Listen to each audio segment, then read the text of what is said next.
I'm James Brierton in Charlotte, and welcome to an all-new live edition of the Carolina Weather Group. This week, we are talking about record-breaking cold temperatures in the Carolinas. Plus, we'll take you inside the science of earthquakes in the Carolinas. And yes, the much-anticipated Twister sequel. Could it be coming to a theater near you soon? The answer on this week's Carolina Weather Group.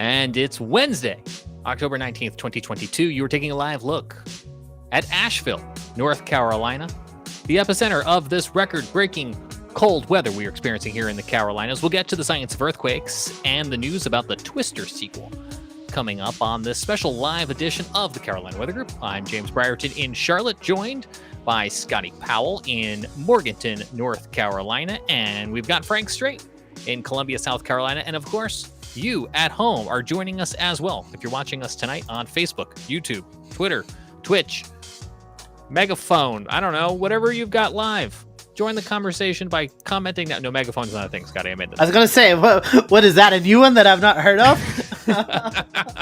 And if you're listening on our audio podcast, hello to you as well. We appreciate you very much. So, gentlemen, let's start with the elephant in the room. It's currently 49 degrees here in Charlotte, which is warm compared to where we have been. Taking a look at those record-breaking cold temperatures across the Carolinas over the course of the last 24 hours, I feel like this lies to me slightly because I know we got down to 30 here in Charlotte, which was the 5th earliest freeze on record in Charlotte, and this says 36, so I think that's lying to me. But if we take the gist, we got down into the 20s in places. How cold did it get in Morganton, Scotty?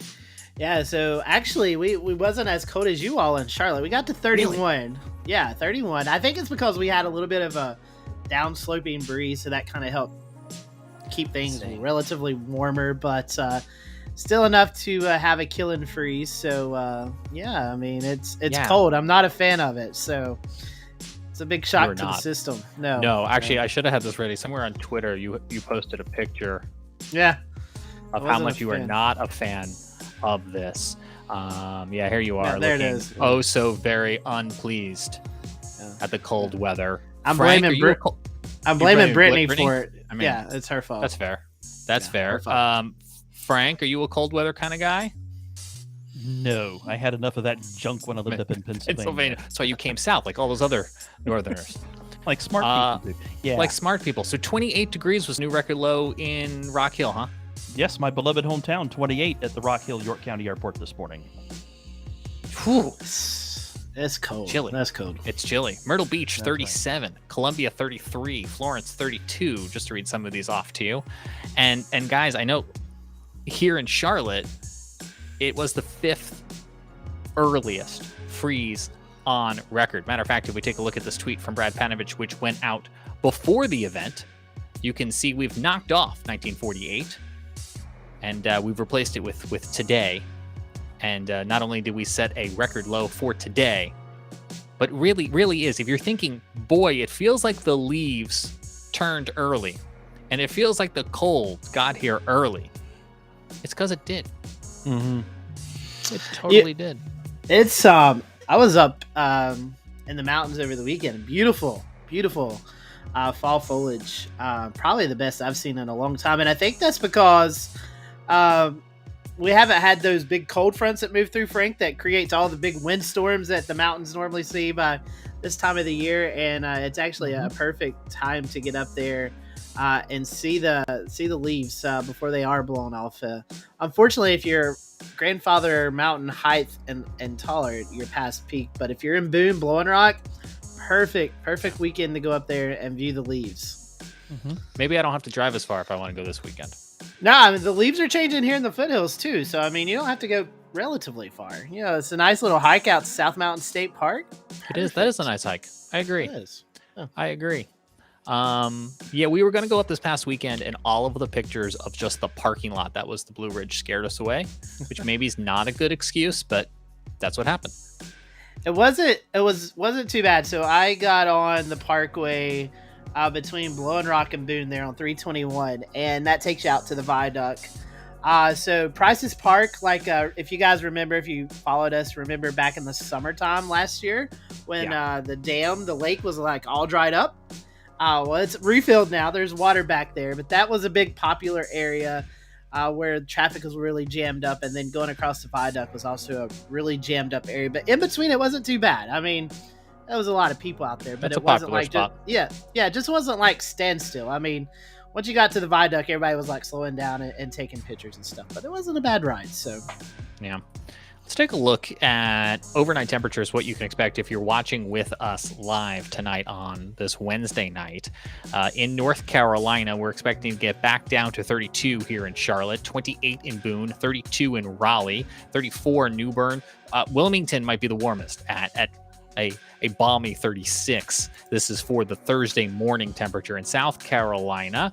Here's what those numbers are going to look like. 33 in Columbia, 32 in Rock Hill, and Myrtle Beach, 43.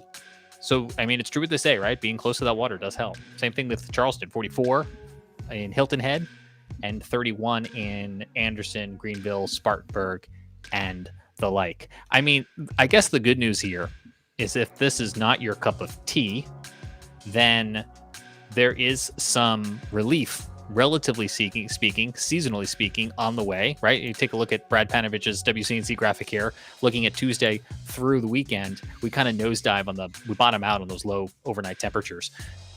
And then we're back up to overnight lows in the 40s near 50s, at least here in the Piedmont area by the time we get to this weekend. So we'll get a little bit of rebound, maybe a little bit 70-degree weather again, which, I mean, if I could just get that year round, that'd be great. yeah, it seems like when you get that first frost freeze, about 3 or 4 days later, it's back into the 70s or mid 70s. So it just kind of always winter pans out that way. Yeah, fake winter. It's just a little First taste. Yeah, a little taste of everyone, and then it warms back up. So Where's the "You Are Here" map? Yes, the meme is coming. Yeah, we forgot that. We got to get that meme in place.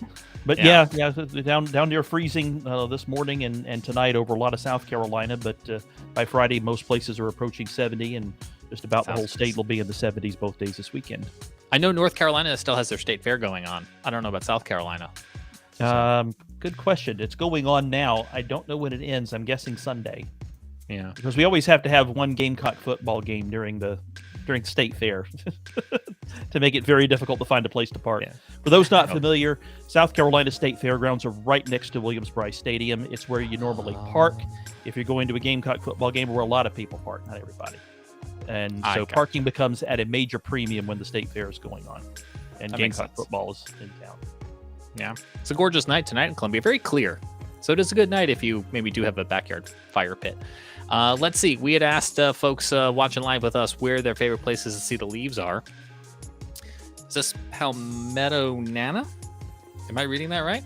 My usual place to see fall leaves is Gatlinburg, but next week will be Blowing Rock. So, I mean, Gatlinburg's a good answer. I guess it doesn't have to be in the Carolinas, but Blowing Rock, of course, is gorgeous as well, too.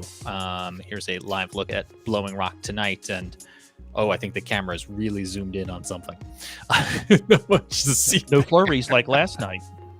Yeah, no, right? flurries. Yeah. I know our friend NCT and High Country Weather.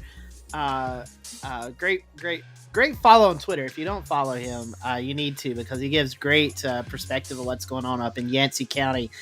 He had tweeted out several times yesterday of some flurries falling, and if I'm not mistaken, you can correct me if I'm wrong, but I think the high temperature yesterday was like 26 at his place. So, I mean, that's cold. There you go. Yeah, there we go. Ask and you shall receive. Live commenting. Thanks for watching on YouTube tonight. Man, I'm just getting into pumpkin spice. I'm not like the stores, right? Like Target's already moved on to Christmas. I'm like, I'm still just arriving at pumpkin spice. I mean, we haven't even got to Halloween yet, so No, right? I feel like it's okay. I guess so. Speaking of things going on, Appalachian State, right? 22 is what he said the high was yesterday. Speaking of Appalachian State playing up in Boone tonight, it's halftime, and Christian Morgan, if you go on Christian's Facebook page, you can see him all bundled up there. He's probably setting in this camera view. We can see where he's setting at right now. So this is a live look at the stadium via weather stem. Yeah. What's the score, Scotty? 14-7. Appalachians getting beat right now at halftime, but it's still early. It's still early. We got another half to go, so it's a cold night up there. I mean, that's some brave folks up there. It's a cold night up in Boone. I love those weather stem cameras. If we haven't said that lately, I love the weather stem cameras. Everybody loves the weather stem cameras. They're great, right? Even football fans, because they got all them on the stadiums there. I think they even have one. Don't they have one now in Yankee Stadium? If you're into, I think so, playoff baseball. And if you follow them on Twitter, each of these has a Twitter site. It'll give you an update, like if they score a touchdown or a field goal or whatever. Yeah. Oh, I follow that. I follow the Panthers and the Appalachian State one on Twitter, and it'll pop up. Yeah, here's the Panthers camera. The Panthers camera is also good for the concerts. I saw Billy Joel here at the concert, and I could literally see myself sitting in nosebleed. I was like, oh, there I am. I think it's the best background Weatherstem has right now is the background of the Charlotte skyline. So. Charlotte skyline. Yeah, I mean, I think what I heard you say is your favorite skyline. So it is. It is. Yeah, I appreciate that very much. Speaking of Charlotte, we're going to bring in a special piece here from WCNC in Charlotte. We like to feature from time to time, and we appreciate that they let us do this. Their Weather IQ educational segments that air on television on Wednesdays and have a YouTube channel of their own. But as you guys know, outside of fall leaves, outside of cold temperatures, this year has been a big headline maker for the amount of earthquakes that South Carolina has been seeing, especially in the Columbia area. Epicenter is that Elgin area, right? And the USGS has issued that alert that says more earthquakes could happen at any time, and that although earthquakes are not impossible in the Carolinas, and they're not even technically unusual in the Carolinas, what is unusual is the number of earthquakes that has been happening in the Carolinas this year. So KJ Jacobs, meteorologist WCNC Charlotte, explains the science behind how earthquakes happen and work here in the Carolinas. Earthquake is intense shaking of the ground caused by sudden movements under the Earth's surface. A South Carolina geologist, Scott Howard, says there's one reason why the Carolinas should take earthquakes seriously. Charleston, 1886. Literally, that's the reason why. It's possible. It's possible, even in what's called a seismically quiet area, for a huge earthquake to occur. Tectonic plates are always in motion. Howard explains over time, friction builds up in fault zones. Once a section of the crust breaks, pent-up pressure releases as seismic waves. Eventually, you get to the point where a material, rock, can't take it anymore, and as a result, fails. And now, whether that's along a pre-existing fault plane, which is usually the case, or it creates a new fault plane. Some quakes are caused by humans, known as induced quakes, from tunnel construction and fracking projects. If you're squeezing these rocks anyway, and there's fluid there, and the more you deform those rocks and squeeze them, the tighter the rocks get, but the fluid doesn't change, it actually reduces the effect of stress in the principal direction and allows shearing to take off more easily. And that's what's causing those earthquakes. On average, South Carolina experiences 10 to 20 earthquakes per year, according to the U.S. Geological Survey. Here in the East Coast, we have no plate contacts. In other words, we're within a plate. And so these earthquakes are referred to as intraplate earthquakes occurring within the plate. The causes of them are not quite so straightforward. Nearly 90% of the world's earthquakes occur on the edges of the Pacific Ocean, known as the Ring of Fire. When it comes to earthquakes, drop, cover, and hold on. Take cover under a desk, a table, or a bed. Stay away from windows and glass and any furniture for that matter that could fall over. With this Weather IQ, I'm meteorologist KJ Jacobs. And we appreciate WCNC Charlotte letting us share that Weather IQ with you. You can find them on WCNC Charlotte television in the Charlotte area on Wednesdays or on their YouTube channel. Let's bring back in Scotty and Frank. Frank, there's a drill tomorrow, right? For everyone to kind of get their mindset, practice their safety measures. Tell us about the drill. Sure is. It's the Great Southeast Shakeout, and it's at 10:20 a.m. tomorrow. and a lot of people are participating. You can sign up on the website to say that you're participating. Shakeout.org/southeast is where you'd go for that, and it's actually pretty easy to participate. When at 10:20 a.m., you climb under a sturdy piece of furniture as though an earthquake were actually happening. You drop, you cover, and you hold on to that sturdy piece of furniture. Yeah, I was surprised this week to learn, Frank, that you're not supposed to go in a door jam. Apparently that's an urban myth. Yes, well, I think it was at one time thought to be a good thing to do, but recent science has shown that it's not. Interesting. See, I didn't know that until this week. So we can see here in the video, this will be, I think you said 10:20 a.m. on Thursday, right? That's correct. So wherever you are, work, school, practice, think about where you would go. We practice fire drills, we hopefully practice tornado drills. Earthquakes are another a threat. If you're driving your car, what might you do? I've been in a situation where I've been driving my car and I run into a tornado warning polygon, right? So what do you do in that situation? Again, now we're practicing earthquake safety. Frank, have you experienced any of the Elgin-based earthquakes? Have you felt any of those in Columbia? Yes, I did. I felt 2 of them. I can't remember the date, but it was the day that we had a 3.5 and a 3.6 in the same day. And I was at work for the first one, and my desk shook for 5-6 seconds. And by the time I realized, oh, it's an earthquake, it was over. And kind of the same thing happened at home with the second one. It was about 7 in the evening, and I was just cooking dinner, and I just heard this weird roar and felt a little shaking for a few seconds. And again, by the time I realized what was happening, it was over. Frank, like James said earlier, it seems like the epicenter all around the Elgin area, which is close to Columbia. I imagine this kind of a topic amongst the people that live in your area. I mean, do you hear about it often, like when these things happen? Or I don't want to say it's like PTSD, but I'm sure it has people talking, and maybe not on the edge, but at least heightens their concern a little bit. Yes, indeed. People have been talking about it and are a little bit concerned. We don't see a lot of earthquake activity in South Carolina, even though it's one of the most active states. So I guess it's the most active state seismically east of the Mississippi. I think it's just that a lot of people don't realize how seismically active South Carolina can be. And the earthquake swarm close to Elgin, which started last December, I guess, kind of demonstrates that you can get earthquakes in South Carolina, and they're not just little ones that hardly anybody notice. They can be significant earthquakes that you'll feel. And it is important to realize that some more significant earthquakes have happened in our past. We've had you heard the mention a few minutes ago of the 7.3 earthquake that hit Charleston in 1886. Of course, that's an estimate, but I think it's a pretty good one. But assuming that's correct, that would be in the top 10 for California.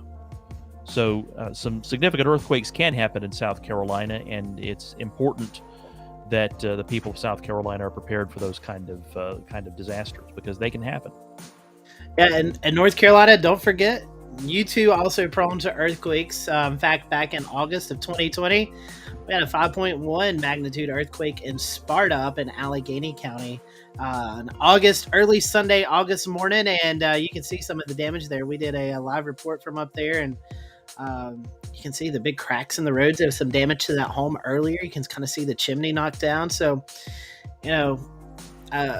it can happen anywhere. So it's great to be prepared and to participate in the Great Shakeout.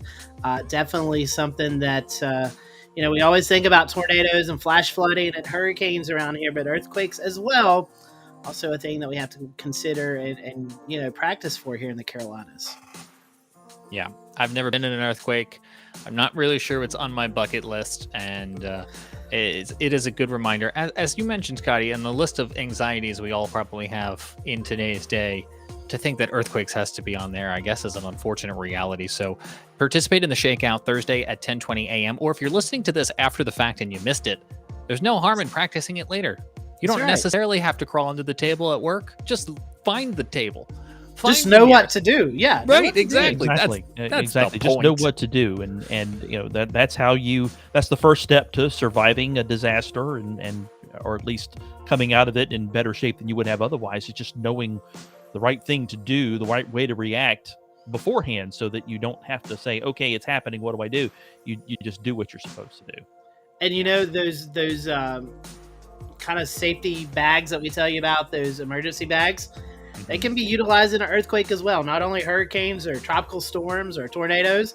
Just know where that safety bag is. The materials that you need to put inside of it. Those are useful for any major weather event. So you can use them for earthquakes too. So know where that's at. Know where to go.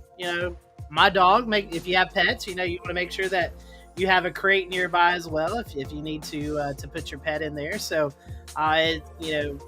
you don't have to get under a table tomorrow, but at least have in your mind, where would I go if I did feel that shaking? And I promise you, school systems, I would say in South Carolina and North Carolina, will be participating in this. So if you have any kids that are going to school, they'll probably tell you tomorrow afternoon, hey, guess what? We did an earthquake drill today, and that's great, because the earlier we can get kids to prepare for disasters like this, the more it's going to be in their mindset of what to do if something actually does happen.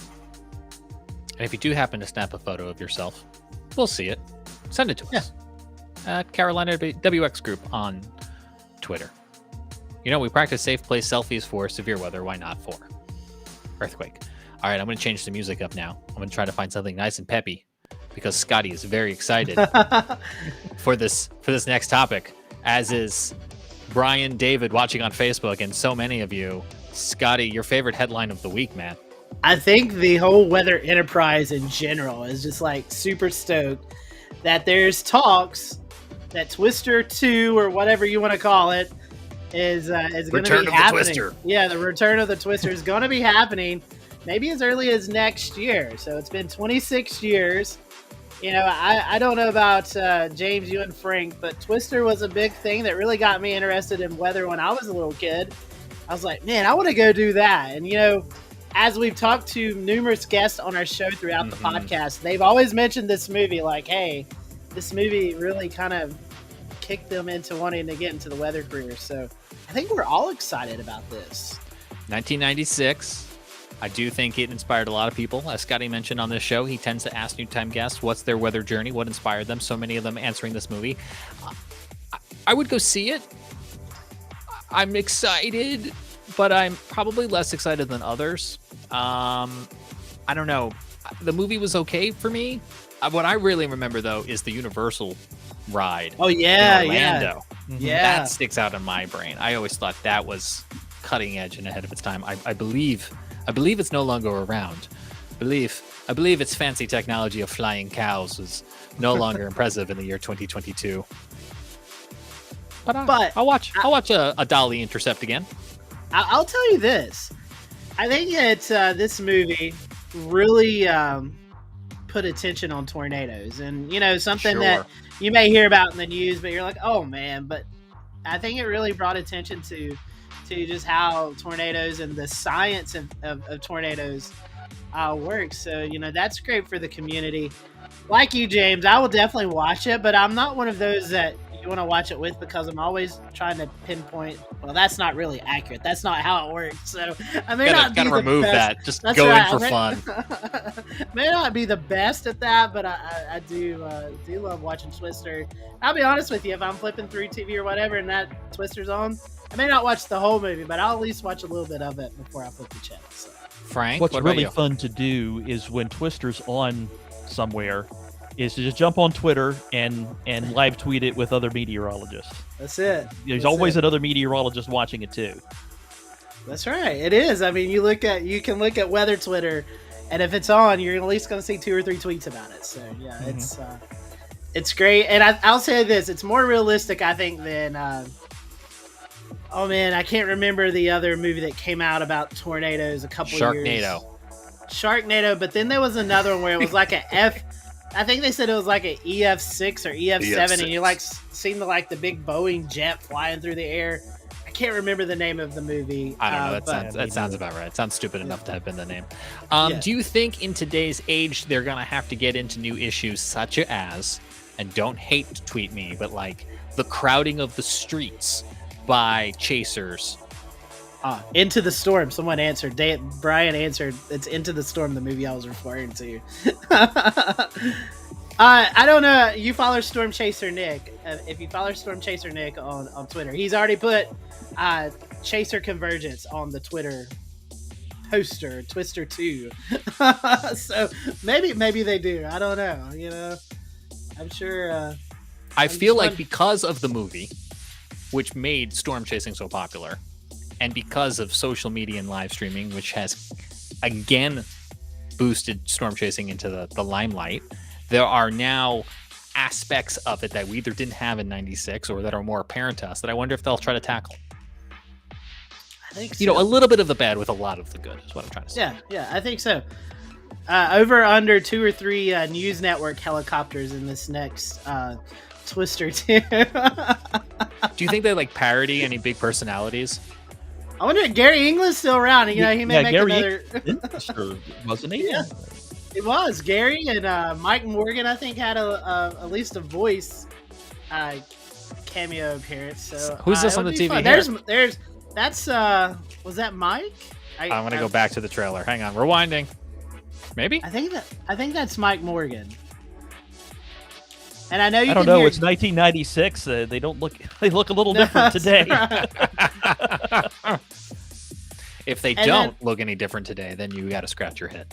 And then you know, will they pay homage to Bill Paxton? You know, will Probably. he have some kind of? I'm sure they'll do something. Yeah. What you know? They do the holograms. I was just gonna say they're gonna do the whole Star Wars thing. Like he'll be in Yeah. the movie anyway, even though he died in 2017. Yeah.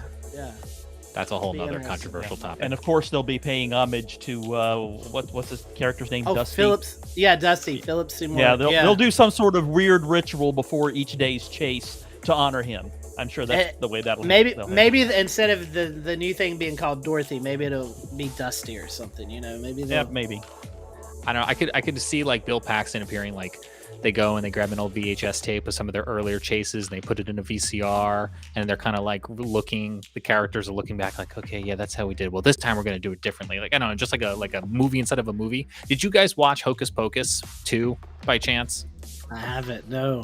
This is relevant, I swear. So in Hocus Pocus 2, there's a brief cutaway where you see people watching Hocus Pocus 1. I can see that. Yeah.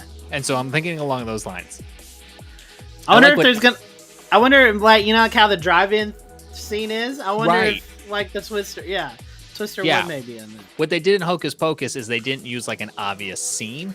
So it wasn't like the witches watching the witches. But you if you knew the movie, you knew it. All right. And you're like, oh yeah, I see what's happening here.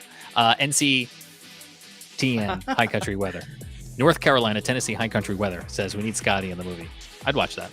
That would be fun. He also says that Hocus Pocus 2 is good. I wouldn't turn it down. I want to know this though: is there going to be an antagonist like Jonas was in the first movie? Every movie needs an antagonist. Who do you think that could be? I mean, I have my thoughts, but I won't mention it here. TV stations ripping video and not paying for it. That's the antagonist. Ooh. I mean, that's a big thing. Yeah, that's a big thing on Twitter. I don't know. Let us know in the comments what you want to see out of a Twister 2.